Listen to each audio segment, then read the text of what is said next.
Welcome back to our channel TN83 Sarathi transport and blog. So friends, நம்ம வந்து ஃபைனலாக last வீடியோவில் சொல்லியிருந்தேன், இந்த மாதிரி நம்ம விஜயவாடா டு சென்னை வந்து போகிறோம் அப்படின்னு சொல்லி. ஸோ லோடிங்க்கு தான் வந்து கிளம்புறோம் ஃப்ரெண்ட்ஸ். அதாவது மார்னிங் வந்து ஒரு 5:30 சம்திங் இருக்கும். இங்கேருந்து பக்கத்தில் ஒரு 20 கிலோமீட்டர்ஸ் தான் வந்து லோடிங் பாயிண்ட்டு. அங்கே தான் வந்து கிளம்பிகிட்ருக்கோம். ஸோ ரிட்டன், அதாவது நாம் லோடு ஏற்றினத்துக்கு ஒரு 10 கிலோமீட்டர் முன்னாடி, அதாவது நம்ம விஜயவாடாவிலேருந்து ஒரு 30 கிலோமீட்டர் சம்திங் தள்ளி போய் லோடு இறக்கணும். அங்கே இறக்குனதுலேருந்து இங்கே ஒரு 10 கிலோமீட்டருக்கு முன்னாடியே வந்து நம்ம வந்து ஏற்ற போகிறோம். ஸோ அங்கே தான் வந்து போயிட்டுருக்கோம். பேக்கிங் டீம் வந்து ரெடியாக போய் அங்கே வந்து என்ன பண்ணுறாங்க அப்படின்றத பார்க்கலாம். ப்ளஸ் பார்த்திங்கன்னா, நமக்கு நேற்று லோடு சொல்லியிருந்தவங்களும் பார்த்திங்கன்னா லொக்கேஷன் போட்டு இந்த டைமிங்க்கு அங்கே போயிருங்க அப்படின்ற மாதிரி சொன்னாங்க. ஸோ இங்கே ஏற்றிட்டு நம்ம வந்து அங்கே போகிறோம். சரி,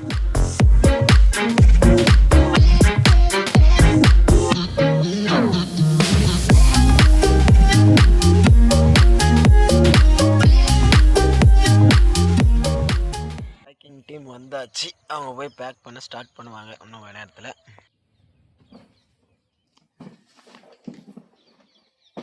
டோட்டல் எத்தனை ஐட்டம் பையா?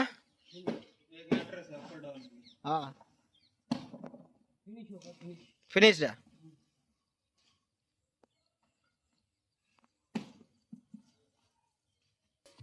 ஸோ ஃப்ரெண்ட்ஸ், பார்த்தீங்கன்னா தெரியும் வந்து லோடிங் வந்து பண்ணிகிட்ருக்காங்க. ஸோ நிறைய பேர் ஆஃபீஸில் நம்மளோட வண்டி நிற்கும் போது வண்டிக்கிட்ட வந்து கேட்பாங்க, அதாவது பாடி எங்கெங்கே கட்டினீங்க, எவ்வளோ ஆச்சு, செலவாச்சு, ஏன் இவ்வளோ ஹைட்டு கட்டியிருக்கீங்க, எதுக்கு இவ்வளோ கட்டு ரேஸ் பண்ணி வச்சுருக்கீங்க அப்படின்ற மாதிரிலாம் கேட்பாங்க.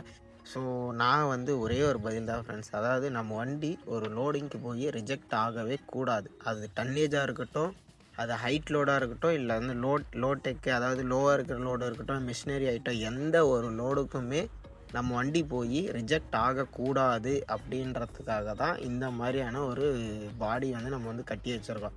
ஆக்சுவலாக பார்த்திங்கன்னா, திருப்பத்தூர் சைடு பாடி கட்டுறீங்கன்னா மேக்ஸிமம் நார்மல் பாடியே வந்து இதுதான், இந்த ஹைட்டில் தான் வந்து பாடியே வந்து இருக்கும். நீங்கள் வந்து இதை விட ஹைடெக்கு கேட்டாலும் ஹைடெக் வந்து கட்டி தருவாங்க. இல்லை எனக்கு நார்மல் லோ டெக்காகவே வேணும் அப்படின்னு சொன்னீங்கனாலும் கட்டி தருவாங்க. நம்மளோட ஹைட்டு பார்த்திங்கன்னா 5.6 சம்திங் என்னவோ இருக்குது ஹைட்டு. அகலம் வந்து நம்மளுக்கு வந்து 5.6, சாரி 5.6.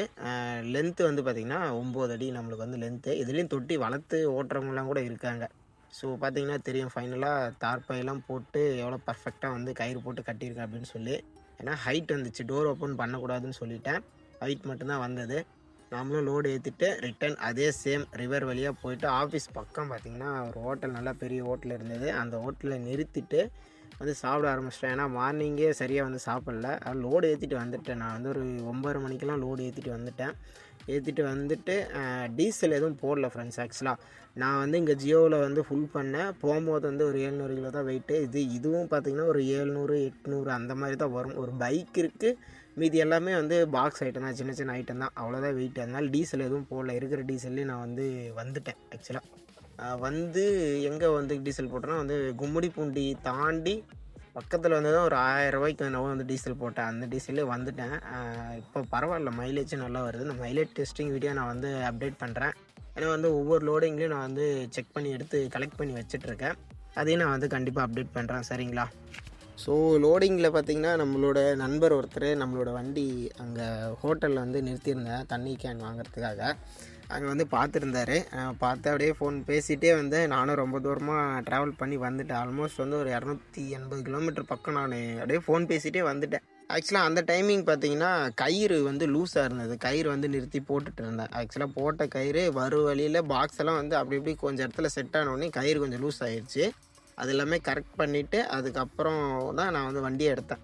இந்த மாதிரி நிறைய நண்பர்கள் நம்ம வண்டிங்களை வந்து லைனில் வந்து பார்த்து கால் பண்ணுறீங்க. ரொம்பவும் எனக்கு வந்து ரொம்பவும் சந்தோஷம். நிறைய பேர் பார்த்திங்கன்னா கமெண்ட்லேயும் வந்து பாசிட்டிவாக கமெண்ட் பண்ணுறீங்க. எனக்கு இதுவரையிலும் நான் நெகட்டிவ் கமெண்ட் நான் பார்த்ததில்லை. நிறைய ஏரியாவிலேருந்து நம்மளோட வீடியோஸ் வந்து பார்க்குறீங்க. எல்லாருக்குமே வந்து ரொம்ப ரொம்ப நன்றி. ரொம்பவும் வந்து ஒரு சந்தோஷமாக இருக்குது. இந்த ஏரியாவிலேருந்தெல்லாம் வந்து நம்மளோட வீடியோஸ் வந்து பார்க்குறாங்க அப்படின்னு சொல்லி. ஆல்மோஸ்ட் பார்த்திங்கன்னா ஃபைனலாக நாமளும் வந்து சென்னை வந்து வந்தாச்சு. கிட்ட வரும்போது பார்த்திங்கன்னா ரொம்பவும் வந்து மழை. இங்கே லைட்டாக இருந்தது, முன்னே போக போக இன்னும் பயங்கரமான மழை. ஆக்சுவலாக நான் வந்து ஒரு 8:30 9 மணிக்கெலாம் வந்து நான் சென்னை வந்து வந்துட்டேன். பாட்டிக்கிட்ட ஃபோன் பண்ணி கேட்டேன், அவங்க வந்து இல்லைங்க காலையில் இறக்கிக்கலாம் அப்படின்னு சொல்லிட்டாங்க. அதுக்கப்புறம் நம்மளோட லோடு கொடுத்தாரு இல்லைங்களா பேக்கர்ஸ் மூவர்ஸ், அவருக்கு இன்ஃபார்ம் பண்ண அவர் என்ன பண்ணிட்டாரு, நீங்கள் நேராக வந்து குடோனுக்கு வந்துடுங்க, நம்ம ஆஃபீஸ் கிட்ட வந்துடுங்க அப்படின்னு சொல்லியிருந்தாரு. ஆனால் நான் வந்து அங்கே ஆஃபீஸ் போகல. எனக்கு போகிற வழியில் தான் நம்மளோட அதாவது நான் ஃபஸ்ட்டு வீடியோவில் வந்து காட்டியிருப்பேன், சென்னை வீடியோவில் வந்து நான் காட்டியிருப்பேன். அந்த ஆஃபீஸில் வந்து வண்டியை போட்டு நான் வந்து போய் ரெஸ்ட் எடுத்துகிட்டு மார்னிங் வந்து ஒரு 5 மணிக்கு வந்து வண்டி எடுத்து பாஸ் ஆனேன் அந்த ஏரியாவுக்கு போகிறதுக்கு. ஏன்னா வந்து இந்த டைம் போனாலும் நிறைய இடத்துல வந்து என்ட்ரி வந்து கொடுக்குற மாதிரி வரும். அது இல்லாத நம்ம வண்டியோட ஹைட் இருக்குது.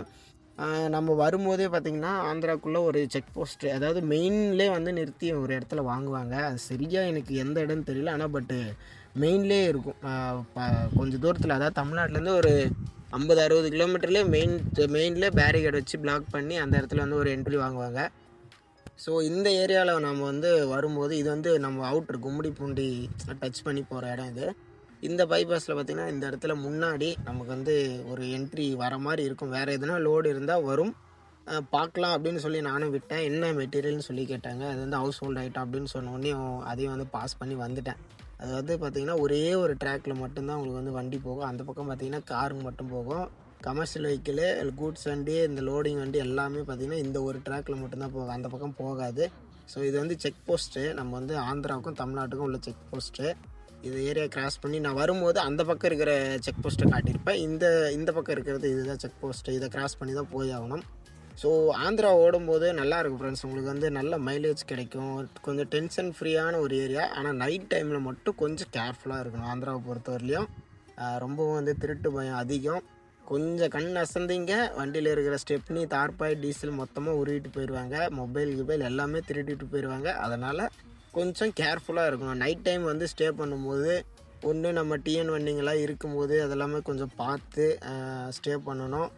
தூங்குறது எங்கன்னா இருந்தாலும் பங்க்கு விட தாபா இது 2 இடமும் பார்த்திங்கன்னா ஓரளவு சேஃப்டி தான். ஆனால் அதுவும் பார்த்திங்கன்னா ஒவ்வொரு இடத்துல வந்து நடக்குது, சரிங்களா?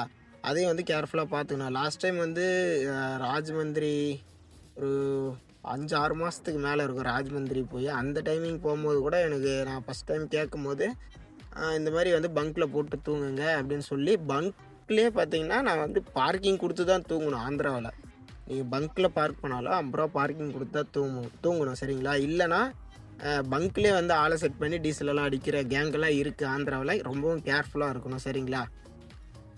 ஸோ நாமளும் பார்த்திங்கன்னா பாயிண்ட் வந்து கிளம்பியாச்சு ஃப்ரெண்ட்ஸ். ஆக்சுவலாக நைட்டு எடுத்துகிட்டு போயிட்டு ஆஃபீஸில் போட்டுட்டு தூங்கிட்டேன். போயிட்டு போகிறதுன்னா நேராக போயிருக்கலாம், பட் என்ட்ரி அதிகமாக கொடுக்கணும்னு சொல்லி நான் என்ன பண்ணிட்டேன், ஆஃபீஸு பைபாஸ் ஓரமே தான் ஆஃபீஸு, அங்கே போட்டு தூங்கிட்டு மறுபடியும் ரிட்டன் வந்து காலையில் ஒரு 5 மணிக்கு தான் எடுத்தேன். ஏன்னா 6-7 மணிக்கு தான் அங்கே அன்லோடிங் டீம் வந்து வரும். அதாவது இந்த லோடை பொறுத்தவரையும் லோடிங் அன்லோடிங் எல்லாமே அவங்களோட டீம் வச்சு தான் ரெடி பண்ணுவாங்க. இங்கே ஏற்றுறது அவங்களோட டீம், அங்கே இறக்குறதும் வந்து அன்லோடிங் டீம் வந்து ரெடியாக இருக்கும். ஒரு சில இடத்துல தான் வந்து நாம் வந்து இறக்கி கொடுக்குற மாதிரி வரும். ஸோ அது வந்து நீங்கள் இறக்கி கொடுக்கலாம், இல்லை வந்து உங்களுக்கு தெரிஞ்ச பேக்கர்ஸ் மூவர்ஸ் யாருன்னா டைப்பில் இருந்தாங்களா அவங்கள வச்சு நீங்கள் வந்து இறக்கி கொடுக்கலாம், உங்களோட விருப்பம். மொத்தம் டிரைவர் வந்து இறக்கி கொடுக்கணுன்னா நீங்கள் வந்து நீங்களாக வந்து ஒரு ஃப்ரெண்டை யாரையோ பிடிச்சியும் போய் இறக்கி கொடுக்கலாம். இல்லை வந்து அங்கே இருக்கிறவங்கள கால் பண்ணி பேக்கர்ஸ் மூவர்ஸை வந்து சப்போர்ட் பண்ணி அவங்கள காண்டாக்ட் பண்ணி அவங்க வந்து இறக்கி கொடுக்கலாம். யார் கொடுத்தாலும் காசு தான், பட் நீங்களாக கொடுக்கும்போது அது உங்களுக்கு வந்து சேவ் ஆகும், சரிங்களா? ஸோ ஃபைனலாக பார்த்திங்கன்னா நம்ம இன்னும் பாயிண்ட்டுக்கு வந்து ஒரு கொஞ்சம் தூரம் தான் ஃப்ரெண்ட்ஸ் இருக்குது. மார்னிங்கே இவ்வளோ டிராஃபிக்கு, கிட்டத்தட்ட ஒரு 5:30 மணி சம்திங் தான் இருக்கும் இந்த டைமிங்கு. அந்த டைமிங்குள்ளே தான் உள்ளே போயிடலான்னு பார்த்தேன், பட் இருந்தாலும் டிராஃபிக் வந்து ஹெவியாக தான் இருந்தது. ஒன்றும் பிரச்சனை இல்லைங்க ஃப்ரெண்ட்ஸ். நம்மளுக்கு வந்து இது வந்து லைட் லோடு தான், அது ஹைட் இருந்தாலும் பிரச்சனை இல்லை, லைட் லோடு தான். வண்டி அழகாக பாஸ் ஆகி போகுது. நிறைய பேர் வந்து இந்த மாதிரியான லோடிங்லாம் பார்த்திங்கன்னா இப்போ ஓட்டிகிட்டு தான் இருக்காங்க, ஆனால் வெளியே தெரியறதில்ல. பார்த்தா தெரியும் உங்களுக்கு. கோட்டூர்புரம் ரயில்வே ஸ்டேஷன் ரோடு இது. இந்த இடத்துல தான் வந்து நிற்கிறோம். இதிலேருந்து பேக் சைடு தான் வந்து அந்த தெரு இருக்குது. அது ஃபஸ்ட்டு வண்டி இங்கே நிறுத்திட்டு அதுக்கப்புறம் அட்ரஸை கேட்டு நான் போய் பார்த்துட்டு வண்டி போகுமா என்னன்னு சொல்லி பார்த்துட்டு அதுக்கப்புறம் தான் வண்டியை வந்து எடுத்துகிட்டு போனேன். ஏன்னு பார்த்தீங்கன்னா நம்ம வந்து இடத்த உடனே ஒரு இந்த மாதிரி சென்னை சிட்டிக்குள்ளே அந்த ஸ்ட்ரீட்டுக்குள்ளெல்லாம் எடுத்துகிட்டு போகும்போது காருங்கெல்லாம் வந்து எக்கச்சக்கமாக நிற்கும். அதுவும் அப்பார்ட்மெண்ட்டுன்னா சொல்லவே தேவை கிடையாது, உங்களால் உள்ளே கூட நுழைய கூட முடியாது, அந்த மாதிரியான சுச்சுவேஷன் தான். அப்புறம் தான் வந்து நானே பார்த்திங்கன்னா வண்டி உள்ளே எடுத்துகிட்டு வந்து எல்லாம் கொஞ்சம் இடம்லாம் பார்த்து நிறுத்தி, இங்கே நிறுத்தினது கூட வந்து நிம்மதியாக நிறுத்த விட்டாங்களான்னு கேட்டிங்கன்னா கண்டிப்பாக கிடையாது. வண்டியை முன்னே எடு பின்னே எடு ஏன்னா இந்த கேட்லாம் இருக்குது இல்லைங்களா, இந்த டூ வீலரு இந்த இது எல்லாமே பார்த்திங்கன்னா முன்னாடி போ பின்னாடி போ அப்படின்ற மாதிரி சொல்லிட்டு இருந்தாங்க. அதுலேயும் பார்த்திங்கன்னா பாய் கொஞ்சம் டேமேஜ் ஆச்சு, சும்மா லைட்டாக தான் டேமேஜ் ஆச்சு. அது எல்லாமே கரெக்ட் பண்ணி ஃபைனலாக பார்த்திங்கன்னா பேக்கிங் டீம் வந்து சிறக்கிட்டு இருக்காங்க. பார்த்தீங்களா, வண்டியை வந்து கரெக்டாக ஓரமாக போட்டு இறக்க போகிறேன். ஏன்னா அது வந்து டெட் எண்டு பார்த்தீங்கன்னா தெரியும். டெட் எண்டு இங்கே எல்லாருமே ஆஃபீஸ் போகிறவங்க, எல்லா காரு எல்லா பைக்கும் வந்து எடுக்க சொல்லுவாங்க. இந்த மாதிரி சிட்டிக்குள்ளே எல்லா கார்ஸு எல்லா பைக்கு அவங்க ஏற்றிட்டு வர்றது அந்த லாஸ்ட்டு அந்த ரோஸ் கலர் சட்டை எடுத்துகிட்டு போகிறாரு பாருங்கள், அங்கே போகணும். அவர் செகண்ட் ஃப்ளோரில் போய் ஏற்றுவாங்க. நம்ம வந்து கரெக்டாக யாருக்கும் டிஸ்டர்பன்ஸ் கேட்டு பர்மிஷன் கேட்டு இங்கே விடுறதுக்குள்ளே போதும் ஆகுது. ஏன்னா எல்லாருமே ஆஃபீஸ் போகிறோம், எல்லோரும் வீட்டு முன்னாடியே ஒவ்வொரு கார் நிற்கிது, கேட் முன்னாடியே நிற்கிது வண்டி. அதனால் இந்த ஹவுஸில் இந்த வீட்டில் இருந்த ஒருத்தர் வந்து என் காரை எடுத்துக்குவேன், அதுக்கப்புறம் யாரும் இங்கே வரமாட்டாங்க, நீங்கள் இதில் போட்டுக்கோங்க அப்படின்னு சொன்னார். நல்ல மனுஷன் பாவம்.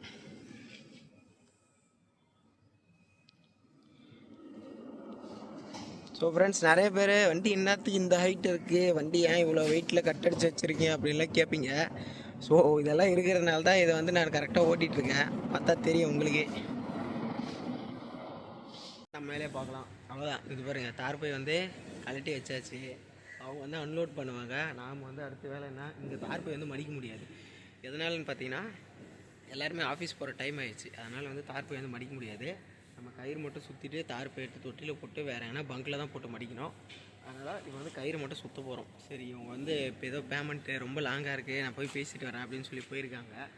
அவங்க வந்து எப்படின்னா இறக்கிடுவாங்க, எப்படி பார்த்தாலும் இறக்கி தான் ஆகணும், வேறு வழி இல்லை. நாம் வந்து நம்ம வேலையை பார்க்கலாம். சரிங்களா, நான் இறக்கிட்டு இருக்கிறாங்க.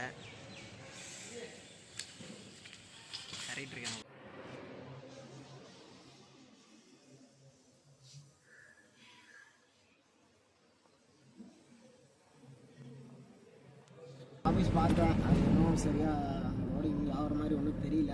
அதனால் வந்து நம்ம எப்பயும் போல் பழைய ஆஃபீஸ்க்கு வந்து போகிறோம். ஏன்னா எதனா வந்து வீட்டு பக்கம் தான் வந்து லோடு கேட்க போகிறோம். சென்னை, ஆம்பூர், வேலூர், வாணியம்பாடி, திருப்பத்தூர் இந்த சரௌண்டிங் தான் வந்து லோடு வந்து நம்ம போய் கேட்டிருக்கோம். போய் பார்க்கலாம், ஆஃபீஸ் வாப்பா அப்படின்னு சொல்லியிருக்காங்க. போய் என்ன நடக்குதுன்னு பார்க்கலாம்.